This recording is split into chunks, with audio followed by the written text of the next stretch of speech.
Welcome to this wine educational channel, which is really designed to help those of you with some sort of vinious lust to learn more about the complex but very intriguing world of wine. Here we are looking at a series on the superb wines of Tokaj, and this follows the WSET Level 4, that's the Diploma syllabus. So if you are interested in the very geeky, in-depth information here, then please do watch this video. Or if you are studying, of course, for your diploma, you will find this exceptionally useful.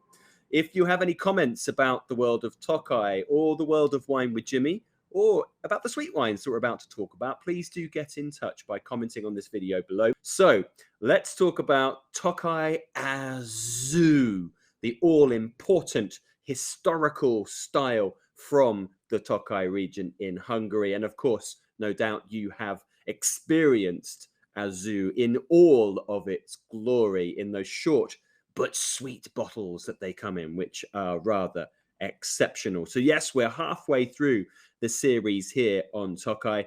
Let's talk about all things Aszú.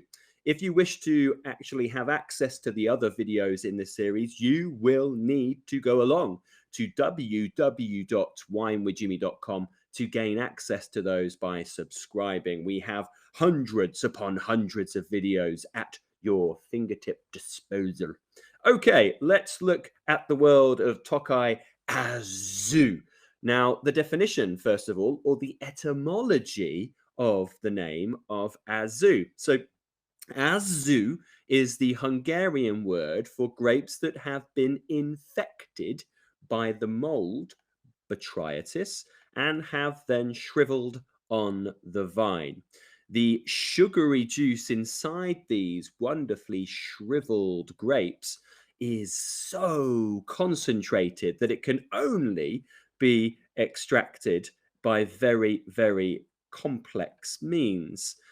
You wouldn't utilize normal pressing methods, for example. So the Aszú grapes are therefore macerated in must, fermenting must, or base wine to draw out their sugars and flavors. They must be coaxed out of their shells, their shrivelly shells. You'll see here, so that's very Jeff Goldblum of me right then. You'll see a lovely picture here on the left-hand side, dry, making, that's nice healthy berries, making the very nice sort of Tokaj dry ferments. Late harvest examples, there we go through this middle area, which could be anything really, but typically classed as the Zamarododny. But we're looking at this real shriveled end, which is the Aszú berries. Of course, going to see lots of pictures of these wonderful berries. So let's talk about how we get these berries. Then we'll talk about harvesting. And then we'll go through the winemaking techniques, of course. So in the autumn, the foggy mornings, which are very much a product of the rivers, the Tisza, specifically the Bodrog, with the wonderful marshes of that meandering river, these will allow Botrytis to develop, and the breezy, sunny afternoons will then shrivel the grapes. It kind of arrests the onslaught of grey rot, controlling it into what we know as noble rot. So those warm, humid autumns encourage that development of Botrytis. In hotter, drier yields, the yields of Aszú berries will be reduced. Okay, so we don't want a phenomenal dry year. We still need that moisture, which is very classic in this neck of the woods. So harvesting is what we will discuss next up. So Aszú grapes are picked individually. Yes, individually. They are picked in several passes through the vineyard. It, of course, is exceptionally time-consuming and a very labor-intensive process. They are then going to be stored until they need to be processed in the winery. So, of course, this whole process of harvesting is done over several passes, and you need teams of expert pickers to go out, so that this is really all adding to the cost of these premium wines. Let's get to the all-important winemaking. Now, traditionally, prior to maceration, producers would mash the Aszú berries into a paste, almost like a tapenade consistency. But this has really proven quite problematic as it can increase the volatile acidity within that specific grape and wine. Now, they actually do this process by crushing or breaking open the grape in some way, usually by passing them through a pump.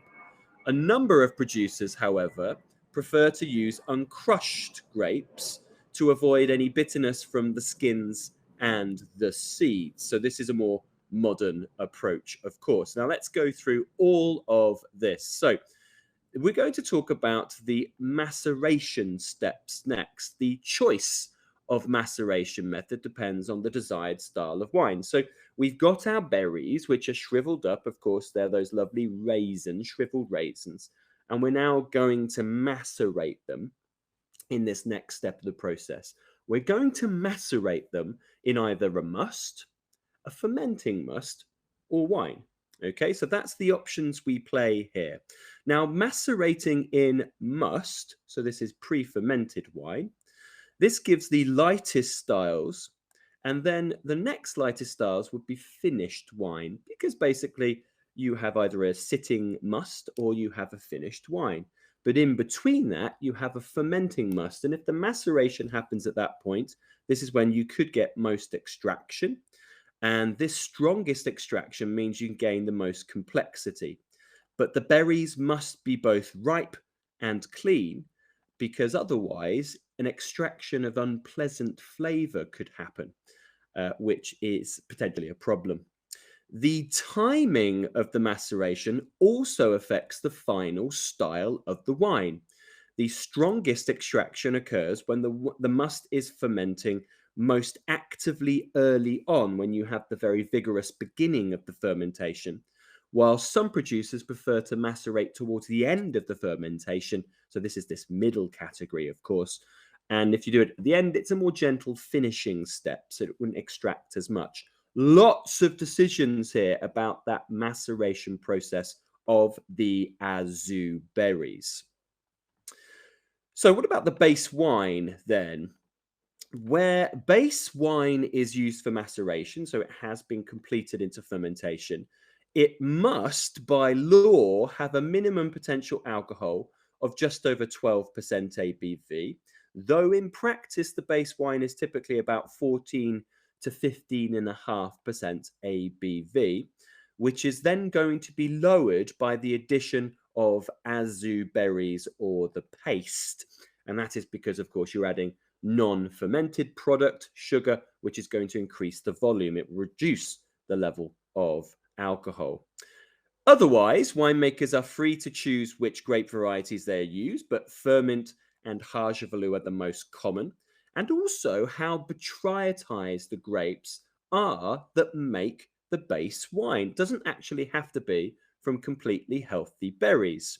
Some producers prefer a rich and botrytized base wine to give an extra richness, complexity, or creaminess. Others prefer minimal botrytis in their base wine to allow the character of Aszú grapes to show through.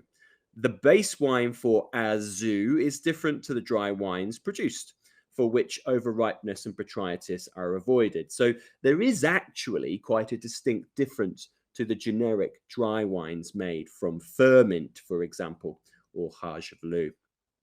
So what happens next? So before, during, or after fermentation, remember, those Aszú berries are macerated. Now we're picking here the wine. So we're saying, we've picked a base wine. We just talked about the fact that base wine could be made from slightly healthier berries or botrytized berries. And then we're going to add the Aszú berries. So they are macerated in it for around 12 to 60 hours at around 12 to 15 degrees Celsius. But this may rise to around 16 to 20 degrees Celsius in a stronger fermenting must. The amount of Aszú berries which are used in this maceration process will determine the sweetness of the final wine. And that unit that is used to express the level of sweetness is the putuni or the putuños. Remember, this is the old traditional way, and we still have it in some labeling today. I'll go through that later. Where uncrushed grapes are used, these will be punched down regularly at this point. What happened next? Well, we're going to talk about the finishing touches, really. When the maceration has complete, that 12 to 60 hours, and that's in the must or the fermenting must or the wine, the juice is drained and the azu paste and berries are pressed. The must is then fermented, or it continues to ferment, depending on the style, of course, to gain the desired balance of sugar or alcohol. That's what we're showing here. So they're going to drain, first of all, the juice off this, and then the mixture is pressed and fermented. So I've got two types of vats here, either stainless steel or oak, because you can use either. Some producers use ambient yeast for fermentation. Others will use cultured yeast for their reliability, as the higher sugar levels can make fermentation difficult for the yeast. Of course, it becomes a bit too rich, a little bit too overly toxic for the yeast. So stainless steel and oak can be used, of course, for fermentation. Now, let's talk a little bit here about the options that a winemaker can do at this point. So depending on the desired style of the Tokaji Aszú, some target a higher level of alcohol, let's say around 12 to 13.5% ABV. Here is one of those at 12% at this point, so 12% ABV. That will produce a less sweet style. Fermentation may stop naturally, especially at high sugar levels for those real sweet examples of, say, 180 grams per litre or above. And these wines will naturally be stable. However, many producers will want to control this process by stopping fermentation through the likes of chilling, racking, or the addition of sulfur dioxide to avoid the risk of re-fermentation and to control the house style. Very important in terms of the winemaker having some sort of control as that wine goes to market, of course. Maturation is next. So Aszú wines must be stored for a minimum of 18 months in oak. This is a slightly newer law, although some producers will prefer longer, of course. Hungarian oak, of course, is the choice origin, and often from the mountain ranges, which, of course, Tokaj finds itself in the foothills of. And this is the Zemplen Mountains above the region. So this Zempleni oak is used for both the fermentation and aging. Traditionally, the wines were matured in these small gonk barrels, or the plural format here of it. They're small, 136 litre. Remember, a barrique is 225 or 228 litre. So this is close to actually half that size. However, most producers are now switching to larger format, 300 to 500 litre. And this often will happen in the cellars that are carved in that wonderful volcanic bedrock you'll see in this rather delightful picture in front of you. A mixture of new and older oak is utilized, and Aszú wines, once they then are going to their final stage, which of course is their bottling, they will be bottled in traditional clear glass 500 milliliter Tokaj bottles. They're kind of that small sort of fat style. Remember, here is a part of it you see here. There you go, 500 mil, clearly on the label just there. Now, classic Tokaj, which you must please enjoy in your life, is deep amber, and it has high acidity with very intense aromas of orange peel, apricots, honey, ginger, and the list goes on. The wines are more concentrated and intense as they rise up the sweetness scale. The best can, of course, reach super premium examples, but gram for gram, they really are very good value for money wines. Certainly every sip should be savored for about 10, 20 minutes. That's how delightful they are. A few things on the wine laws before wrapping up. So, as of the 2013 vintage, producers of Tokaj have been working more in line with the regulations along the European Union. So we have more of a coherent sort of framework in place along what you would find in Europe. Now, as these laws were approved only recently, it is actually important to note that many Tokajs that you will find still on the market may have been made under the traditional laws. So let's talk about those traditional laws. So this is pre 2013. So before this date, Aszú was classified by its level of sweetness using that rather famous Puttonyos scale. I've put it up here. So traditionally, this measure counted the numbers of pickers' buckets. So the harvesters will go out, every man and woman, and their buckets or hods are called Puttonyos. And that Puttonyos of Aszú berries are then added to the traditional gonk barrels, the traditional barrels of must. The minimum residual sugar for Tokaji Aszú was traditionally 60 grams per litre for 3 Puttonyos that you'll see there on your slide. And the wines would then be labelled up in scale 3, 4, 5, 6, increasing by 30 grams per litre every one numerical that it rises. Minimum aging requirements were mandated to 24 months in oak, which has been decreased actually to 18 months in the new legislation. Essentia, I will go through in the next presentation. So the 2013 new wine laws have changed significantly. The minimum level residual sugar was increased to 120. So that's from 60 for 3 Puttonyos to 120. This is the equivalent from the previous law of the 5 Puttonyos grading. So 120 grams per litre.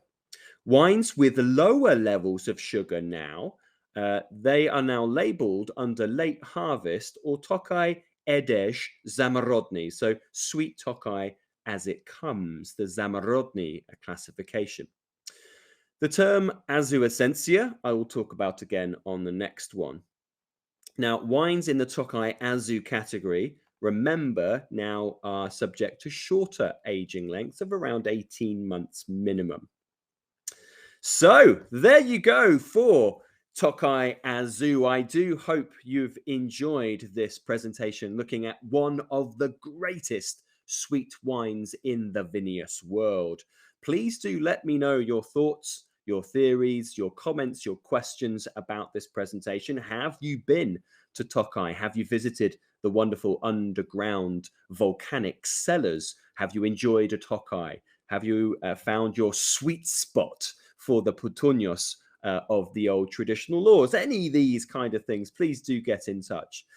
Please do join me for another video. We're going to be looking at Essentia, Zamarodny, and then the other types of wines found. These are only going to be available to subscribers of my e-learning portal. That's over at www.winewithjimmy.com. Thank you very much for your time and attention. See you on the other side. Ciao for now. Goodbye.